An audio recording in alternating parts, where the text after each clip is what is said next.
The big Supreme Court decision on the 2022 Maharashtra political crisis is here. A day for Maharashtra politics as well. Next up is that judgment in the Shiv Sena internal rift matter. और supreme court के आज के दूसरे बड़े फैसले ने महाराष्ट्र की सत्ता किसकी है इससे जुड़े पहली को भी सुलझा दिया। Revolt against Uddhav Thackeray, Eknath Shinde has managed to retain the chief minister's chair in a stinging blow to Uddhav Thackeray after losing his post in party. Today he lost his. आप जानते हैं महाराष्ट्र में आज political crisis बड़े जोरों पर है क्योंकि 11 मई 2023 को सुप्रीम कोर्ट ने अपने एक अहम फैसले में उद्धव ठाकरे को फिर से सीएम बनने के लिए नाअहल कर दिया। अब ये पॉलिटिकल क्राइसिस या सुप्रीम कोर्ट की तरफ से दिए गए इस फैसले की बुनियादी वजह जानना जरूरी है। वेलकम टू पाथ नेटवर्क, मैं हूं शादाब आलम। आपको महाराष्ट्र की ये पूरी पॉलिटिकल क्राइसिस समझने के लिए हमें महाराष्ट्र के पॉलिटिकल पार्टी शिवसेना की तारीख को समझना होगा। इस कहानी की शुरुआत महाराष्ट्र के एक सोशल रिफॉर्मर यानी केशव सीताराम ठाकरे से होती है। इन्होंने मराठी लोगों के हुकूक के लिए अपनी आवाज बुलंद की। इस काम के लिए इन्होंने 19 जून 1966 में शिवसेना के नाम से एक सियासी पार्टी कायम की। पार्टी बनाने का ख्याल और इसका नाम दोनों ही केशव के आइडियाज थे, लेकिन केशव के बेटे बाल ठाकरे जिन्होंने अपने रोजगार की शुरुआत एक कार्टूनिस्ट से की, ये कार्टून बनाया करते थे English language daily the free press journal के लिए। साल 1960 में इन्होंने अपना पॉलिटिकल वीकली बनाया मार्मिक के नाम से।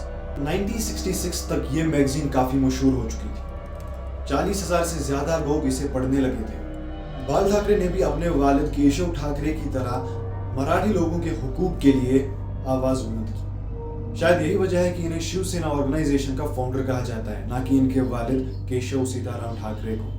बहरहाल ये फाउंडर का मसला हमारे महाराष्ट्र पॉलिटिकल क्राइसिस से ज्यादा बड़ा नहीं। इस पार्टी के फाउंडेशनल प्रिंसिपल्स दो चीजों पर कायम थे: हिंदुत्व को कायम रखना, मराठी लोगों के हुकूक के लिए काम करना। केशव ठाकरे मराठी लोगों के अच्छे के लिए काम करते थे, उनके वेलफेयर का सोचते थे, हिंदुत्व को आप मजीद आगे बढ़ाने का सोचते थे। और इस चीज को हम तंग नजरिया नहीं कह सकते, बल्कि इसे तो ट्रेट ऑफ फेडरलिज्म का नाम दिया जा सकता है। लेकिन केशव के बेटे बाल ठाकरे इस आइडिया को जेनोफोबिया की हद तक लेकर गए, जिस वजह से शिवसेना एक फार राइट विंग ऑर्गेनाइजेशन बन चुकी थी और 2000 में इसे बीजेपी से भी ज्यादा राइट विंग ऑर्गेनाइजेशन समझा जाता था। बाल ठाकरे की वफात 2012 में हो जाती है। अब उनकी पार्टी शिवसेना की क़यादत उनके बेटे उद्धव ठाकरे संभालते हैं। साल 2019 में महाराष्ट्र में स्टेट इलेक्शंस हुए, जिसमें बीजेपी और शिवसेना साथ में एलाइज थे। लेकिन इलेक्शन रिजल्ट आने के बाद इन दो पार्टीज में नाराजगी पैदा हुई। उद्धव ठाकरे का कहना था बीजेपी ने उन्हें धोखा दिया। बीजेपी ने जो उनसे वादा किया था, प्रॉमिस किया था, बीजेपी उसे पूरा नहीं कर पाए।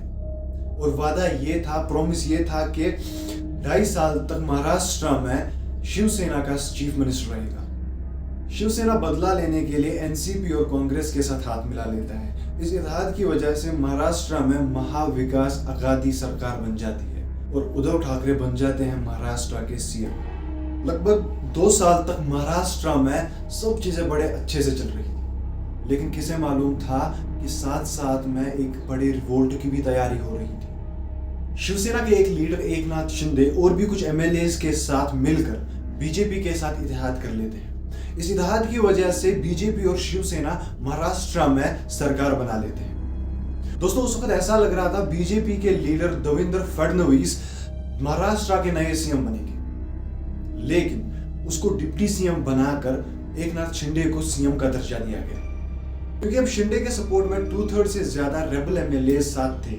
इस सूरत में एंटी डिफेक्शन लॉ भी लागू नहीं किया जा सकता। अब सवाल ये था कि शिंदे ने ऐसा क्यों किया। देखिए दोस्तों, वजूहत बहुत सारी हो सकती है, लेकिन अगर शिंदे की ही सुने तो उनका कहना था हम असली शिवसेना है, क्योंकि उद्धव ठाकरे अपने वालिद बाल ठाकरे की सोच पर नहीं चले। असल में क्या है ना दोस्तों, अगर हम उद्धव ठाकरे के काम देखें, उनकी कारकर्दगी देखें, तो हमको पता चलेगा कि उनकी जो सोच है वो उनके दादा केशव ठाकरे से काफी मिलती। अब यहाँ तक आपको तो समझ आ ही गया होगा एकनाथ शिंदे ने उद्धव ठाकरे की जगह क्यों और किस तरह से ली। अब होती है असली कहानी शुरू, वो कहानी जिसकी वजह से महाराष्ट्र पॉलिटिकल क्राइसिस आज बड़े जोरों पर है।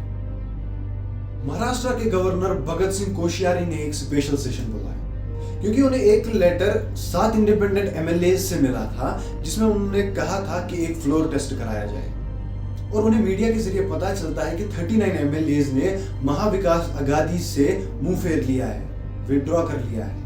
अब फ्लोर टेस्ट के लिए क्यों स्पेशल सेशन बुलवाना पड़ा? इसके लिए इलेक्शन के टाइम का एग्जिट पोल देखना पड़ेगा। और साथ में आपको यह बता दूं कि महाराष्ट्र में इलेक्शन जीतने के लिए, अपनी एक सरकार बनाने के लिए 145 सीट्स चाहिए। इस इलेक्शन में बीजेपी के पास 106 सीट्स आ गई थी, लेकिन जैसा मैंने आपको पहले ही बताया था, बीजेपी और शिवसेना के बीच में दुश्मनी पैदा हुई थी, जिसकी वजह से शिवसेना ने एनसीपी और कांग्रेस के साथ हाथ मिला लिया था, और ये तीन पार्टीज ने एक साथ मिलकर 153 सीट्स जीत ली और फिर महाराष्ट्र में अपनी सरकार बनाई थी, जो कि अब 39 एमएलए ने शिवसेना से वापसी ले ली थी। तो जाहिर सी बात है, महाविकास अघाड़ी सरकार माइनॉरिटी में चली जाएगी, जिसकी वजह से गवर्नर को फ्लोर टेस्ट कराने का मुतालबा करना पड़ा या डिमांड रखनी पड़ी। लेकिन दोस्तों, कहानी में ट्विस्ट तब आया जब उद्धव ठाकरे ने सीएम पोस्ट से रिजाइन कर लिया और फ्लोर टेस्ट कराने से साफ इनकार कर दिया। इसके पीछे वजह यह थी शायद कि उन्हें पता थी उनकी पार्टी के आधे से ज्यादा एमएलए उनकी पार्टी को विड्रॉ कर चुके हैं। तो भाई, फ्लोर टेस्ट के दौरान अपना मजाक क्यों ही बनवाना? अब Maharashtra political crisis social media से लेके अखबारों तक क्यों इतना खबरों में है? इसके पीछे वजह यह है कि सुप्रीम कोर्ट ने उद्धव ठाकरे पे रोक लगा दी कि वो दोबारा कभी सीएम नहीं बन सकते, क्योंकि उन्होंने फ्लोर टेस्टिंग के दौरान सीएम पोस्ट से रिजाइन कर लिया। अब दोस्तों, उद्धव ठाकरे का अगला कदम क्या होगा, वो जानने के लिए आप जुड़े रहिए पाथ नेटवर्क के साथ। उम्मीद करता हूं कि आपको ये वीडियो काफी ज्यादा इंटरेस्टिंग और इंफॉर्मेटिव लगी होगी। और भी कई सारी इंफॉर्मेटिव वीडियोस हमारे official YouTube channel path network पे आ रही हैं, तो सब्सक्राइब और बेल आइकन को दबाना ना भूलें।